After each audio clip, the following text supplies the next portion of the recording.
Describe him to me. And Muslims, look at the description of your Rasul. And for some, this would be the first time you hear what your Prophet looked like. I saw a man of striking appearance. ظاهر الوضاء أبلج الوجه, radiant face, حسن الخلق, beautifully created. لم تعبه الثجلة, his belly wasn't protruding. ولم تزر به السعلة, nor was his head disproportionate and small. وسيم قسيم, proportionate and delicate, finely made, a specimen of a creation. في عينيه دعج, in his eyes there was a contrast. The dark was immensely dark, the white was excessively white. وفي أشفاره وطف, and his eyelashes were long. وفي صوته صهل, and in his voice was a natural echo. وفي عنقه سطع, and his neck was elegantly long. وفي لحيته كثاثة, his beard was full and thick. أزج أقرن, his eyebrows were arched, but they were not joined, it was separated. In summit فعليه الوقار, when he was silent, dignity covered him. وإن تكلم سماه وعلاه البهاء, and when he spoke it was audible and clear, almost commanding and overtaking.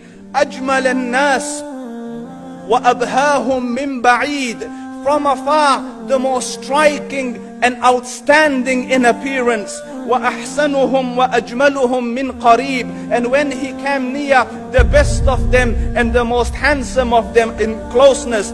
حلو المنطق, such an exalted and sweet level of logic. Like when he used to speak, it was so coherently logical, it was smooth and easy to understand. فصل لا نزر ولا هذر, he was to the point, not excessive, nor too short.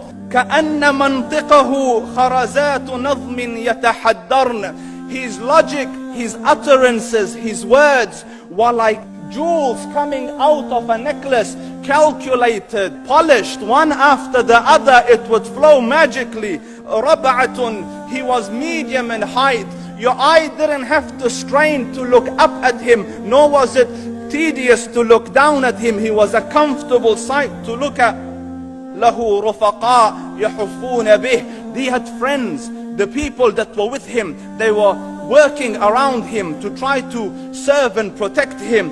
إن قال سمعوا لقوله, when he used to say something, they used to hearken to what he used to say. وإن أمر تبادروا إلى أمره, when he commanded, they used to compete to fulfill the command. This is Muhammad Rasulullah.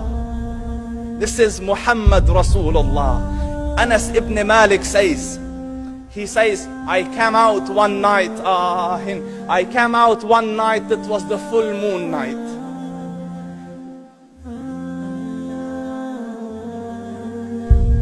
And I looked at the moon, and in the desert, understand, the moon is an awesome sight. It is smooth, it is radiant, it is clear, it is gentle compared to the scorching sun at which they are used to.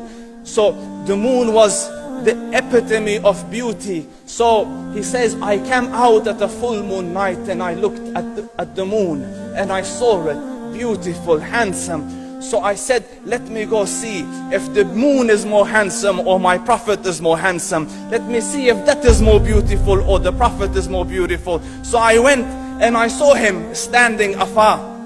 So I looked at his face and I looked at the moon, and I looked at his face, and I looked at the moon, and I looked at his face, and I looked at the moon, and he said, Wallahi, he was more handsome than the moon in its entirety. That is just the look of your Rasul. Aisha radiyallahu anha says, I was sewing with the needle, my needle dropped in the dark, I couldn't find it, I said, Ya Rasul, I can't find it. He moved his face close, and I swear, out of the radiance of his face, I found my needle. And the Prophet sallallahu alaihi wasallam was mind-bogglingly handsome, but his handsomeness was covered with waqar and jalal and hayba.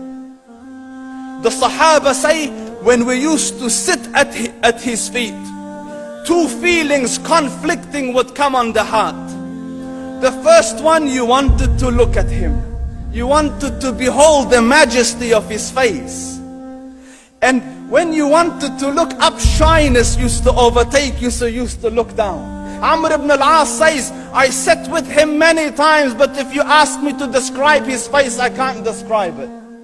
I wouldn't be able to look up to him ijlalan wa ta'zeeman. I couldn't look up at him. And that is why he didn't have the problems that Yusuf alayhi salam had. Because it was difficult to penetrate the awe and the splendor of the Rasul.